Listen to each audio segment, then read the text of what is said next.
جوان قوم اور پوری قوم، نوجوان بالخصوص، ہمارے ہاتھ میں موبائل ہوتا ہے، ہم یہ سمجھتے ہیں اب ہمیں کوئی نہیں دیکھ رہا، اب ہمیں کوئی نہیں دیکھ رہا، ہم یہ سمجھتے ہیں کہ اب ہم سب کی نگاہوں سے اوجھل ہو گئے، کمرے کا دروازہ بند کر دیا، پردے ڈال دیے، اب ہمارا موبائل کے ساتھ تعلق ہے۔ تو پیارے محترم سامعین، یہ نہیں، حقیقت میں وہ رب العالمین آپ کو دیکھ رہا ہے کہ جس نے قرآن میں فرمایا کہ انہو علیم بذات الصدور، کہ وہ تو سینوں کی بات تک جانتا ہے، وہ تو دل کی بات بھی جانتا ہے، ہم اس سے چھپ کے گناہ کرتے ہیں۔ تو جو لوگ نماز پڑھتے، روزہ رکھتے، قرآن کی تلاوت کرتے،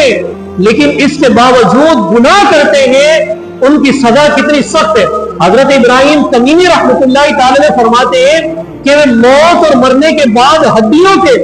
بوسیدہ ہونے کو یاد کرنے کے لیے بہت زیادہ قبرستان میں جاتا تھا، میں ان کی یاد کے لیے، تاکہ فکر آخرت میرے دل میں پیدا ہو، آنا جانا قبرستان میں کیا کرتا تھا۔ آپ رحمۃ اللہ تعالی نے فرماتے ایک رات میں قبرستان میں کسی قبر کے قریب بیٹھا ہوا تھا، تو اس قبر کے قریب مجھ پر غنود کی طاری ہو گئی اور مجھے نیند آ گئی۔ آپ رحمۃ اللہ تعالی نے فرماتے کہ میں سو گیا تو میں نے خواب میں ایک کھلی ہوئی قبر دیکھی، میں نے دیکھا کہ قبر جو ہے وہ کھلی ہوئی ہے، اور کہنے والے کو یہ کہتے سنا کہ یہ زنجیر پکڑو اور اس کے منہ میں داخل کر کے اس کی شرمگاہ سے نکالو۔ اللہ دیکھیں کس قدر خطرناک عذاب، حکم دیا جا رہا ہے کہ اس کے زنجیر منہ میں داخل کرو اور اس کی پیشاب والی شرمگاہ کی جگہ سے نکالو۔ تو وہ مردہ کہتا ہے کہ یا رب العالمین، کہ میں قرآن نہیں پڑھتا تھا؟ کیا میں قرآن کریم نہیں پڑھتا تھا؟ کیا میں تیرے حرمت والے گھر کا حج نہیں کرتا تھا؟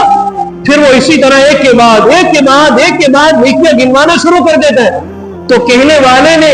یہ کہا اور کہا کہ جب تو لوگوں کے درمیان میں ہوتا تھا تو یہ تمام نیکیاں کیا کرتا تھا،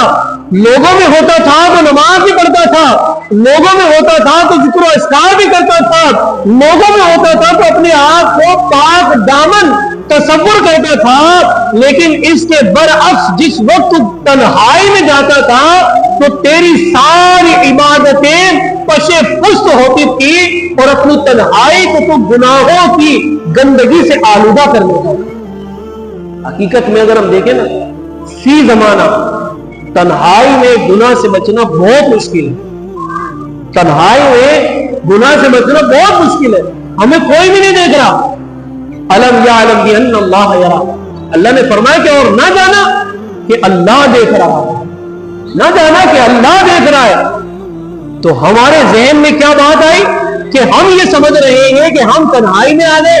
تو کسی غیر محرم لڑکی سے بات کر سکتے ہیں، ہم تنہائی میں آ گئے تو کوئی غلط غیر شرعی کام کر سکتے ہیں، ہم تنہائی میں آ گئے تو بے حیائی کا کام کر سکتے ہیں۔ ارے محترم سامعین، جب تنہائی میں آ گئے تو اللہ رب العالمین کی تخلیق کا، رب العالمین کی کائنات کے یہ اصول ہیں کہ جو رب کو تنہائی میں یاد کرتا ہے اللہ کریم لوگوں کے دلوں میں اس کی محبت پیدا فرما دیتا ہے۔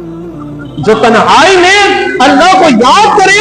اللہ پاک لوگوں کے دلوں میں محبت ڈال دیتا ہے۔